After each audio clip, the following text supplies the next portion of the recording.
Hello friends, welcome to A&D success hub. आज की ये वीडियो एक साइकोलॉजिकल बुक के बारे में है जिसने पूरी दुनिया पर अपनी छाप छोड़ी है। इस बुक का नाम है इमोशनल इंटेलिजेंस, जिसे डैनियल गोलमैन ने लिखा है। ऑथर अपनी इस बुक में बताते हैं कि किसी इंसान की सफलता में IQ यानी कि इंटेलिजेंस कोशेंट ज्यादा से ज्यादा 20% ही मदद करती है और बाकी 80% हाथ होता है EQ यानी इमोशनल कोशेंट, जहाँ IQ आपके जानने, समझने और जानकारी को सही जगह अप्लाई करने की एक सही समझ होती है। वहीं EQ इंसान की खुद की और दूसरों की भावनाओं को समझने और मैनेज करने की एक कला है। जिनका इमोशनल कोशेंट ज्यादा होता है वो लोग बदलते हुए एनवायरनमेंट के साथ इजीली एडजस्ट हो जाते हैं। अनफॉर्चुनेटली पूरी दुनिया में कुछ इस तरह के ट्रेंड चले हुए हैं जिससे आज की यंगर जनरेशन पहले की जनरेशन के मुकाबले बहुत फंसी हुई है, जिनसे उन्हें मेंटल इलनेस, क्राइम और एडिक्शन जैसे काफी नेगेटिव नतीजे भुगतने पड़ रहे हैं। स्कूल और कॉलेजेस भी इनकी लाइफ में आने वाली इमोशनल प्रॉब्लम्स पर बिल्कुल ध्यान नहीं देते। इसलिए पेरेंट्स को चाहिए कि वो अपने बच्चों को एजुकेट करें। प्रॉब्लम ये है कि ज्यादातर यंग लोग इमोशनली लिटरेट नहीं होते हैं क्योंकि उन्हें खुद की इमोशनल इंटेलिजेंस पर कोई एजुकेशन नहीं दी गई है। आज इस वीडियो के जरिए हम उन सभी पहलुओं को डिटेल में समझेंगे। अगर आपने अब तक हमारे चैनल को सब्सक्राइब नहीं किया है तो इससे पहले कि आप वीडियो में खो जाए, इमीडिएटली चैनल को सब्सक्राइब और वीडियो को लाइक भी कर दें। तो चलिए शुरू करते हैं। इमोशनल इंटेलिजेंस क्या है? ये एक एबिलिटी है जिससे हम अपने इमोशंस को अच्छे से समझकर मैनेज कर सकते हैं। आप इमोशनली कितने इंटेलिजेंट हैं ये डिसाइड करता है कि आपके रिलेशनशिप की क्वालिटी आपके रोज के कामकाज में कैसे अपने स्ट्रेस को मैनेज करते हैं, आप लोगों के साथ कितने अच्छे से बात करते हैं और आप अपने जॉब में कितने अच्छे हैं। इमोशनल इंटेलिजेंट बनने का क्या मतलब होता है? इसका मतलब है आपको अपनी नेगेटिव और पॉजिटिव इमोशंस को मैनेज करने आना चाहिए। हम अपनी पूरी लाइफ सिर्फ अच्छा फील करके नहीं गुजार सकते हैं। हमें अपनी नेगेटिव फीलिंग को कभी भी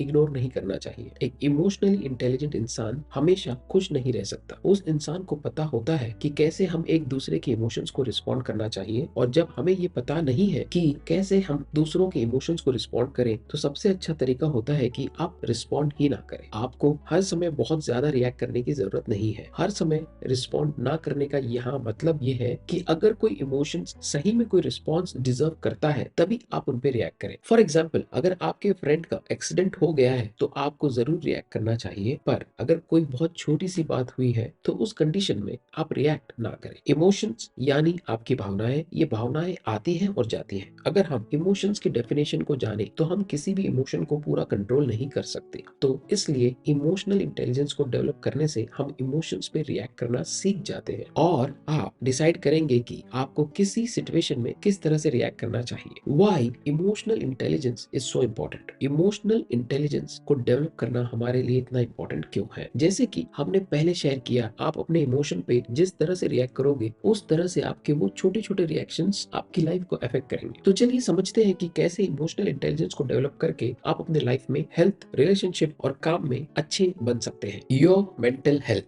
आपकी मेंटल हेल्थ ये रिफ्लेक्ट करता है कि आपकी इमोशनल लाइफ कैसी है। आप किस तरह किसी स्ट्रेस को मैनेज करेंगे अपनी एवरीडे लाइफ में, जो आपको बड़ी और छोटी दोनों तरह का स्ट्रेस देता है, और ये डिसाइड करता है कि आपके दिमाग की हेल्थ कैसी रहेगी। आपको अपने इमोशंस को एकदम ध्यान से नहीं देखना है, आपको बस एक क्यूरियस ऑब्जर्वर की तरह उसे समझना है। आपको एक एक इमोशन को अच्छी तरह से एक्सपीरियंस करना है जो आपकी लाइफ में आते हैं, और आप बहुत जल्दी समझ जाएंगे कि आप जो दर्द बर्दाश्त करते हैं वो ऑप्शनल है और आप अपनी मर्जी से उस दर्द को अपनी तरफ खींच रहे हैं। योर रिलेशनशिप्स, आप अपने रिलेशनशिप को एक सफल रिश्ते का बंधन बना सकते हैं अगर आप अपने दोस्त, फैमिली मेंबर या फिर आप जिससे प्यार करते हैं उनके इमोशनल नीड को सेटिस्फाई करते हैं और उनके इमोशंस पर अच्छे से रिएक्ट करते हैं, तो आप हेल्दी और अच्छे रिश्तों को अपनी जिंदगी में अट्रैक्ट कर रहे हैं। अगर आपकी जरूरत आपके रिश्तों में ना हो तो आप अच्छे से इफेक्टिवली बात करना सीखें और अच्छे से कम्युनिकेशन स्किल के साथ अपनी जरूरत अपने पार्टनर को बताएं। ये सबसे बड़ी प्रॉब्लम आती है किसी भी रिलेशनशिप में और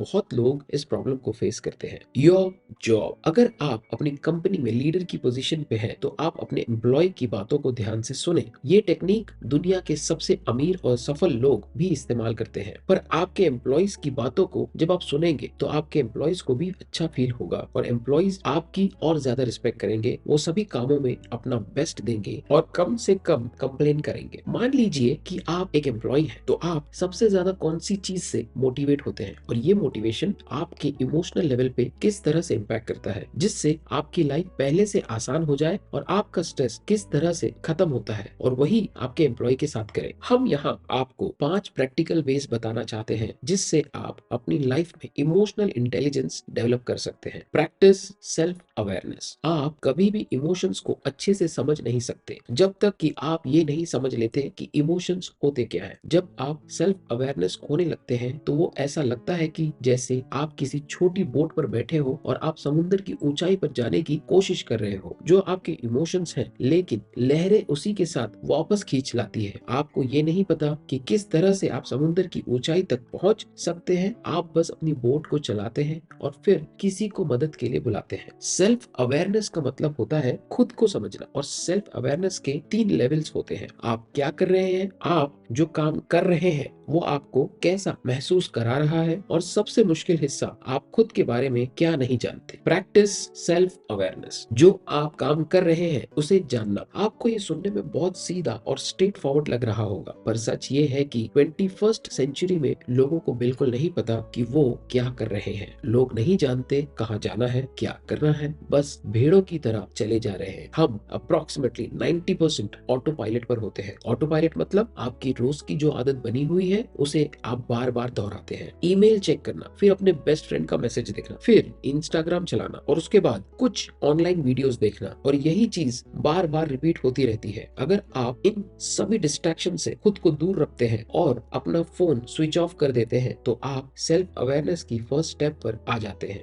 आपको एक शांत जगह देखना है और वहां शांति से मेडिटेट करना है। मेडिटेशन आपके मेंटल हेल्थ के लिए बहुत जरूरी है। डिस्ट्रैक्शन के बहुत सारे टाइप होते हैं। TV, drug, alcohol, video games, लोगों के साथ कमेंट सेक्शन में लाइक का कंपटीशन करना और बहुत कुछ। आपको एक टाइम टेबल बनाना है जो आपको डिस्ट्रैक्शन से दूर रहने में मदद करेगा। आपको सुबह उठने पर कोई गाना नहीं लगाना, ना ही कोई पॉडकास्ट, बस अपनी लाइफ के बारे में सोचना है। आप सोचो कि आप कैसा महसूस कर रहे हो। सिर्फ 10 मिनट के लिए मेडिटेशन कीजिए। सोशल मीडिया को डिलीट कर दो 1 हफ्ते के लिए, और आप ऐसा सोचकर एकदम चौंक जाओगे कि आपको क्या हुआ है। आप सोशल मीडिया ऐप डिलीट करने पर एक बात जानेंगे कि आपको बस मशीन की तरह प्रोग्राम किया जा रहा है, जिसे फोन एडिक्शन कहते हैं। हम डिस्ट्रैक्शन को अपनी लाइफ में यूज करते हैं क्योंकि हम बहुत सारे इमोशंस को इग्नोर करना चाहते हैं जो हमें अच्छा फील नहीं करवाते। तो आपको सभी डिस्ट्रैक्शन को हटाना है और बस इस पर फोकस करना है कि आप कैसा महसूस कर रहे हैं। कई बार हमें खुद नहीं पता होता कि हम क्या करना चाहते हैं। सबको अच्छा फील करना है, इसलिए नेटफ्लिक्स, अमेजॉन प्राइम और बहुत से वीडियोस प्लेटफॉर्म आपसे कमाई कर रहे हैं और आपको पता भी नहीं चलता। हम इन प्लेटफॉर्म को बुरा नहीं कहेंगे, पर मोस्ट ऑफ द टाइम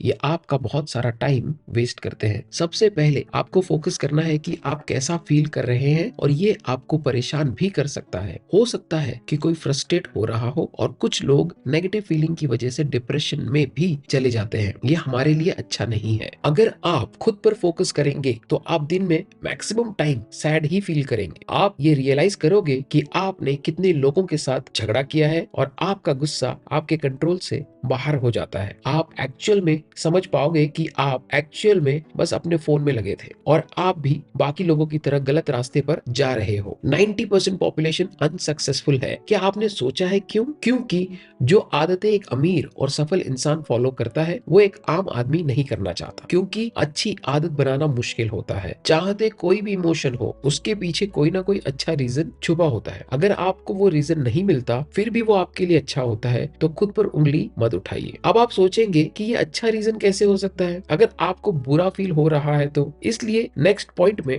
आपके इमोशन को किस तरह से चैनलाइज करना है ये जानेंगे। अगर हमें अनकंफर्टेबल फील होगा तो हम बहुत ज्यादा इरिटेशन और गुस्सा फील करने लगते हैं, और इसलिए इमोशनल इंटेलिजेंस को डेवलप करना हमारे लिए जरूरी है। Channelise your emotions effectively. कुछ लोग विश्वास करते हैं कि इमोशंस को कंट्रोल किया जा सकता है, पर ऐसा बिल्कुल नहीं है। आप इमोशंस पर बस रिएक्ट कर सकते हैं। इमोशंस सिग्नल की तरह होते हैं जो हमें बताते हैं कि हमें कहाँ फोकस करना है और अपना ध्यान कहाँ लगाना है। हम ये डिसाइड कर सकते हैं कि अगर हमें किसी पर्टिकुलर इमोशन पर रिएक्ट करना है तो हम लोग उस पर अच्छे से रिएक्ट कर सकते हैं। दुनिया में गुड और बैड इमोशन जैसी कोई चीज नहीं होती। हमारी लाइफ में अपने इमोशंस को लेकर सिर्फ गुड या बैड रिएक्शंस ही होते हैं। इमोशनल इंटेलिजेंस में आपका गुस्सा किसी बुरे काम की तरह उसे किया जाए तो लोगों को हर्ट कर सकता है, पर अगर वही गुस्सा अगर आपने सोसाइटी को प्रोटेक्ट करने में लगाया हो तो वही गुस्सा काम आ सकता है। जब आप खुशी का एक्सपीरियंस करते हैं तब आप बहुत अच्छा फील करते हैं और वही चीज आप लोगों के साथ शेयर भी करते हैं, तब कुछ अच्छा आपकी जिंदगी में मैनिफेस्ट होता है। अगर आप खुद के गुस्से को किसी भी अच्छे काम को करने के लिए यूज कर सकते हो तो आप इमोशंस को मैनेज करना सीख गए हो। अब आपको पता है कि आप क्या फील कर रहे हो। आपको डिसाइड करना है वो इमोशंस चाहे अच्छा हो या बुरा। उस इमोशनल सिचुएशन को देखकर आपको डिसीजन लेना है। ये पूरी बात बताने का बस यही मतलब है कि आपको अपने इमोशंस को सही डायरेक्शन में और अच्छे कामों के लिए यूज करना चाहिए, और सही डायरेक्शन में भी, जिसे साइकोलॉजिस्ट कहते हैं goal directed behaviour. Learn how to motivate yourself. क्या आप कोई काम करते वक्त बहुत ज्यादा खोए हैं, जैसे आपने स्टार्ट किया और आपको टाइम का पता ही ना चला हो और आप उन चीजों में डूब चुके हो। 3 घंटे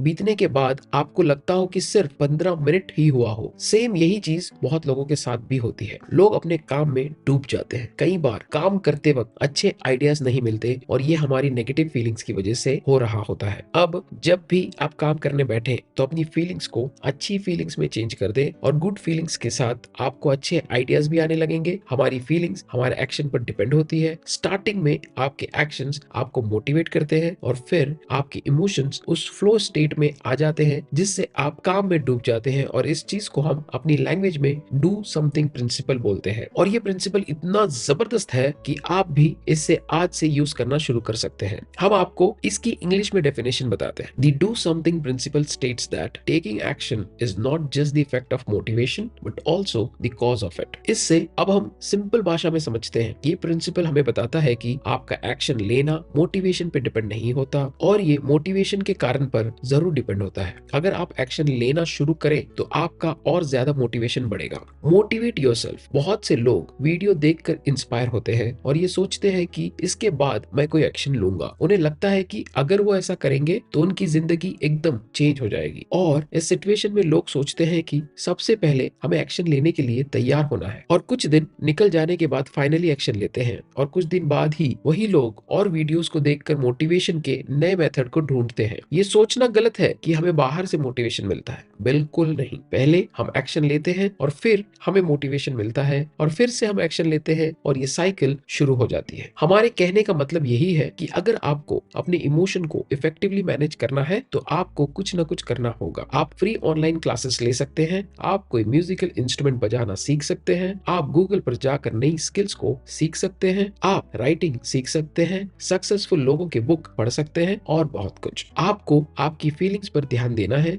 और वही ऑब्जर्वेशन आप अपने फ्यूचर बिहेवियर में यूज करें। Recognise emotions in others. हमने अब तक बहुत कुछ कवर कर लिया है। हमें किस तरह से अपने इमोशंस के साथ डील करना है और हमें किस तरह से अपने इमोशंस को डायरेक्शन देनी है, ये सब आपके अंदर ही है। हमारा मेन गोल यही है कि आप इमोशनल इंटेलिजेंस डेवलप करके अपने रिलेशनशिप को स्ट्रॉन्ग करें। Healthy relationships, romantic relationships, family relationships, friendships, सभी रिलेशनशिप में आपको दूसरों की इमोशनल जरूरतों को समझना होगा। आपका पार्टनर या आपका दोस्त आपसे किस तरह का रिएक्शन एक्सपेक्ट करता है और आप किस तरह से एक्चुअल में रिएक्ट करते हैं। जब आप अपने फैमिली मेंबर से खुद को कनेक्ट करोगे तो वो यही एक्सपेक्ट करेंगे कि आप उनकी बात जरूर सुने। इसलिए आपको बस शांति से दूसरों को सुनना है और यही आपको एक टेक्निक पता चल जाती है। जब आप किसी फ्रेंड की पूरी बात सुन लेते हैं तो वो अपने आप में बहुत ज्यादा सेटिस्फाई फील करते हैं और इसकी वजह से आपकी रिलेशनशिप का बॉन्ड बहुत ज्यादा मजबूत होता है। Practice empathy. दूसरों की बातों को अच्छे से सुनना। इसका मतलब ये नहीं है कि आपको पूरा समझना होगा, आपको बस उन्हें कंप्लीटली एक्सेप्ट करना है। अगर आपको वो लोग समझ भी नहीं आए तो भी आप उन्हें सुने और पूरा एक्सेप्ट कर लें। आपको लोगों की वैल्यू करना चाहिए जो आपके लिए अवेलेबल है। Infuse your emotions with values. जब डैनियल गोलमैन की बुक इमोशनल इंटेलिजेंस 90s में आई तो इस बुक ने पूरी दुनिया में तहलका मचा दिया और ये साइकोलॉजी की फील्ड में न्यू कॉन्सेप्ट बन गया। सीईओज और मैनेजर्स, इन सब लोगों ने इमोशनल इंटेलिजेंस के बारे में पढ़ना शुरू किया और उन्होंने अपने एक्शंस को मोटिवेशन में कन्वर्ट करना सीख लिया। थेरेपिस्ट इमोशंस के जरिए और अच्छे से उनके पेशेंट को ट्रीटमेंट देने लगे। पेरेंट्स ने समझा कि इमोशनल इंटेलिजेंस छोटे बच्चों में किस तरह फायदेमंद हो सकता है। एक बच्चे के पापा ने उसको सिखाया कि इमोशनल इंटेलिजेंस किस तरह यूज कर सकते हैं और उसके साथ साथ ऑनेस्टी और रिस्पेक्ट करना भी सिखाया। कुछ लोग ऐसे भी होंगे जो इस नॉलेज का गलत कामों के लिए यूज करेंगे और लोगों को मैनिपुलेट करने की कोशिश करेंगे उनके पर्सनल बेनिफिट के लिए। अगर आपको अपनी लाइफ बहुत अच्छे से बितानी है तो आपको एक चीज जरूर क्लियर होनी चाहिए कि आप सच्चे दिल से दूसरे लोगों की वैल्यू करें, क्योंकि जो आपकी इमोशनल एनर्जी होगी वो लोगों तक हमेशा पहुंचती है और इसलिए आपको इमोशनल इंटेलिजेंस स्किल जरूर डेवलप करनी चाहिए। थैंक यू दोस्तों, आई होप ये वीडियो आपको पसंद आई होगी। आई होप इस वीडियो को देखने के बाद आप इमोशनली इंटेलिजेंट बन पाएंगे। अगर आपको ये वीडियो इन्फॉर्मेटिव लगे तो आप इमीडिएटली बुक को ऑर्डर करके इस बुक को डिटेल में पढ़ सकते हैं। लिंक डिस्क्रिप्शन में दिया गया है। अगर आपने अब तक हमारे चैनल को सब्सक्राइब नहीं किया है तो इमीडिएटली चैनल को सब्सक्राइब, वीडियो को लाइक और कमेंट भी कर दें। इससे हमारा मोटिवेशन कंसिस्टेंटली बढ़ता है। अगर आपको लगता है कि ये वीडियो दूसरों को भी लाइफ में हेल्प कर सकती है तो सबके साथ इसे शेयर भी करें। जल्द ही मिलेंगे और भी बेहतरीन वीडियो के साथ। Thank you, thank you, thank you.